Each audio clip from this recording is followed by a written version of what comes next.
Next అమ్మా, describe how communities have conserved and protected forests and wild life in India అనే ఒక question answer కి most important words అన్ని section most important words అన్నిటికీ Telugu meanings అమ్మా. ఈ వర్డ్స్ తెలిస్తే ఆ క్వశ్చన్ మీరు ఈజీగా రాసేయచ్చు ఆన్సర్స్. కమ్యూనిటీస్ అంటే సంఘాలు, ప్రొటెక్టెడ్ అంటే రక్షించబడింది, వైల్డ్ లైఫ్ అంటే వైల్డ్ యానిమల్స్ కలెక్టివ్లీ, సరిక్షా టైగర్ అంటే national park in Rajasthan, India that is home to tigers. So tigers కి ఒక హోమ్ లాంటిది రాజస్థాన్ ఉంటుంది ఆ national park.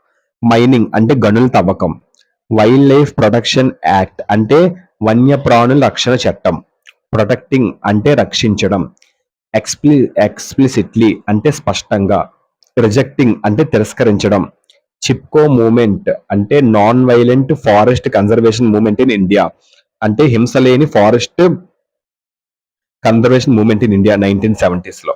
Hugging the trees అంటే ఫారెస్ట్ కన్వర్జేషన్ మూవ్మెంట్, ఫారెస్ట్ ని భద్రపరిచే ఒక ఉద్యమం ఇండియాలో, అదే హగ్గింగ్ ద ట్రీస్ అని అంటారు.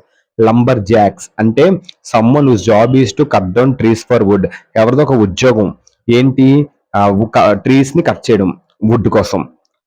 కలం. నెక్స్ట్ అల్వర్ డిస్ట్రిక్ట్ అంటే district in the state of Rajasthan, Rajasthan state లో ఒక డిస్ట్రిక్ట్, అది ఇన్ నార్త్ ఇండియాలో ఉంటది Alwar district. Next local communities అంటే స్థానిక సంఘాలు. నెక్స్ట్ హెక్టర్స్ ఆఫ్ ఫారెస్ట్ అంటే large area of land covered with trees and plants, large area of land covered with trees and plants hectares of forest అంటారు. Out side encroachments అంటే బయట ఆక్రమణలు. Local seed అంటే మునుపటి పంట నుండి ఎంపిక చేయబడిన లేదా వ్యవసాయ ఉత్పత్తి కోసం స్థానిక సంఘం నుండి పొందిన విత్తనం, అంటే మునుపటి పంట నుండి ఎంపిక చేయబడిన లేదా వ్యవసాయ ఉత్పత్తి కోసం స్థానిక సంఘం నుండి పొందిన విత్తనాన్ని లోకల్ సీడ్ అని అంటారు. డైవర్సిటీ అంటే నానావిధం, చాలా మార్గాలు, వేరియస్ అని. ప్రమోటింగ్ ప్రచారం, ట్రెడిషనల్ సాంప్రదాయకమైన, అగ్రికల్చర్ వ్యవసాయ, నాలెడ్జ్ సిస్టమ్స్ అంటే నాలెడ్జ్ బేస్ ను విస్తరించడం మరియు లేదా ప్రశ్నించడం కోసం ఒక ప్రోగ్రామ్, అంటే నాలెడ్జ్ బేస్ ను విస్తరించడం లేదా ప్రశ్నించడం కోసం ఒక ప్రోగ్రామ్, దాన్ని నాలెడ్జ్ సిస్టమ్స్ అంటారు. ఇదమ్మా మోస్ట్ ఇంపార్టెంట్ వర్డ్స్ ఈ యొక్క క్వశ్చన్ కి.